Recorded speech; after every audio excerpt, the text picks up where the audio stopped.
everyone, my name is Chris. I am your friendly neighborhood Baba Duchess, movie lover, sometimes horror blogger, always a drive-in mutant, and this is my channel where I talk about all things horror. And today, that is the new movie, They Will Kill You. Right off the top, I'm going to mention that yes, this is a new set if you've been with me before. I am still messing with my lighting to get it right, so bear with me. I'm trying everything. The reflection in the glasses has been somewhat of a problem. Today I'm getting a little bit of a shadow, so bear with me as I just stumble around trying to make this happen. So I was lucky enough to get a sneak peek of They Will Kill You. It was the Monday Mystery Movie at my local theater chain. I was very happy when it was revealed that that was the movie we would be seeing. And the easiest way to describe this is Ready or Not meets Kill Bill. And that's Kill Bill complete with over-the-top blood spray and some foot play. And my main concern coming into this movie was that the trailer showed too much. I've been to the movies so many times in March between the Oscar Best Picture nominees and it just being a great month for horror that I've seen this trailer quite a bit. And it's a great trailer, but as we all know, trailers now just tend to give away everything. But I'm happy to say that this one does not. What you see in the trailer happens within the first 20 minutes of this movie, which of course left me going, okay, I've seen pretty much everything in the trailer, so what does that leave? And that left a lot, I'm very happy to say. Again, I don't do spoilers on my channel, so that kind of limits where a lot of the story goes. But if you've seen the trailer, then you know that a young woman, played by Zazie Beetz, shows up to a hotel for a job. And we also learn from the trailer that this is not just a hotel, this is a temple to Satan. This movie has a very distinct style that does go over the top. So if that's not your thing, that might not work for you as much. It totally worked for me. I thought it was balanced very well. And this movie is very much running with that eat the rich theme, which is not at all a bad thing. And much like with Sinners, you can read a little bit more into what's going on, where you have the very obvious thing with, these very rich people doing horrible things. But when you kind of take a step back and you will look at how this hotel has a hierarchy where you have these very rich white people at the top, and then at the very bottom, you have all the work staff, which are all portrayed by Black and brown women, with the exception of, I think, one who is Irish. But then in the middle, you have, this very middle manager character of Patricia Arquette. And she is an Irish woman married to a Black man, played by Patterson Joseph. So much like Sinners, when you step away, from the obvious, okay, we are dealing with racism, we are dealing with ideas of hierarchy, but there are some specifics to it. And I found that to be very well done without being heavy-handed. It was just, these are the characters. And then as you continue watching, it just kind of clicks. And now what I think I'm going to do going forward with my videos is I'm going to have sections of what worked and what didn't work for me. It just kind of helps keep me on track, and hopefully I won't ramble and meander and just have more of a direction in how I'm reviewing things. And right off the bat, what worked for me is the cast. Zazie Beetz was great.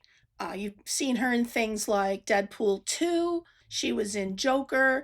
She was in the TV series Atlanta. And she does such a good job with this very tough, very just no-nonsense character who does have a mission for being at this hotel. And it's only made more effective by how well her character is written, where this is someone who has been fighting for survival her entire life. And yes, she's also done some time in prison. So she is very smart. She's very logical. In a lot of horror movies, we can, especially in slashers, which this really is not, but, we'll see that stupid people doing stupid things. And while sometimes you can say, okay, maybe they were panicked and they did something stupid, which I think anybody could do, but a lot of the times it veers off into that, no, you're just doing something stupid because the script needs you to. And here, she's just always thinking, always, how am I going to get out of this? How am I going to get ahead? And it's just refreshing to see. In the opening scene, we get a little bit of a glimpse into her character with her little sister who have been in an abusive home. And again, it does what I like to do, where it just lets the story unfold and it shows you, it doesn't tell you. You don't need a character doing a lot of exposition. And along with Zazie Beetz, we have Patricia Arquette, and she is essentially the hotel manager, making sure everything is going smoothly, nothing is out of place. Her husband is played by Patterson Joseph, who he is really the conscience of the movie. It's not a huge role, but I really liked what he did with it in that limited amount of time that he had, which I also think goes to the writing. The movie didn't need a lot of overly long speeches to explain things. You could pick things up just by little things here and there, little things a character would do, or maybe just a line of dialogue. You also have Heather Graham as one of the rich people. It's not the deepest role, but I'm sure she had a lot of fun doing it. And you also have the actress Mahala, and she is the younger sister to Zazie Beetz' character. And another thing that really worked for me was this movie is set up in chapters where the beginning is the beginning, and then you will fast forward, and then you might go back a little bit. And what this does is, it does fill in some blanks, which is what the purpose of setting it up that way is for. But it will also add some more where, you really think you know what's going on, and then you go, oh, wait a minute. And I think that's why they were able to show as much as they did in the trailer without really giving everything away. Because there's an extra layer to it beyond, woman battling her way out of this hotel full of Satanists, which essentially, yes, that is what it is.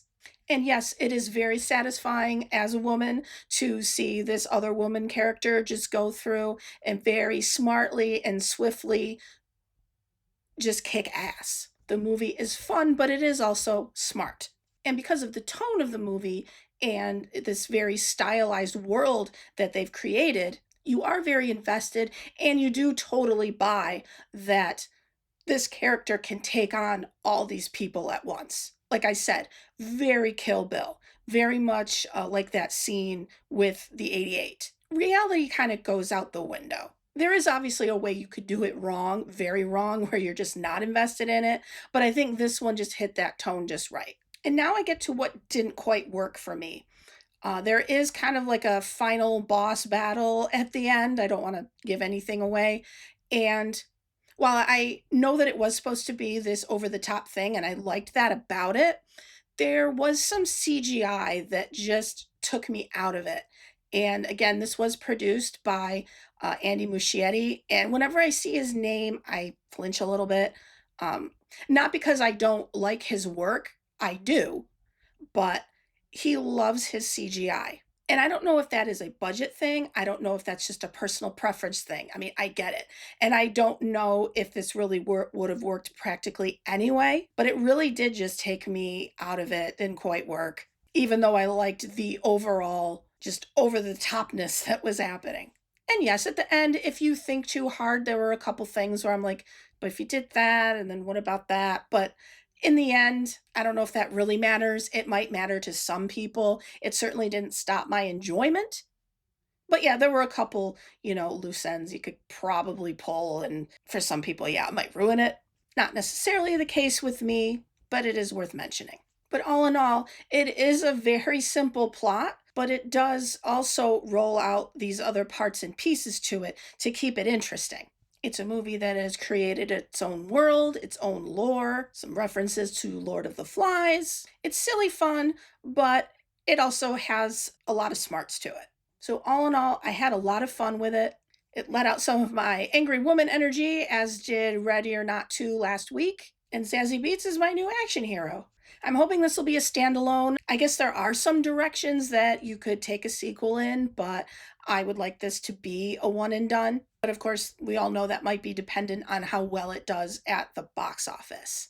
I give it 3.5 top hats. If you want to have some fun with a side of sticking it to the man, I highly recommend it.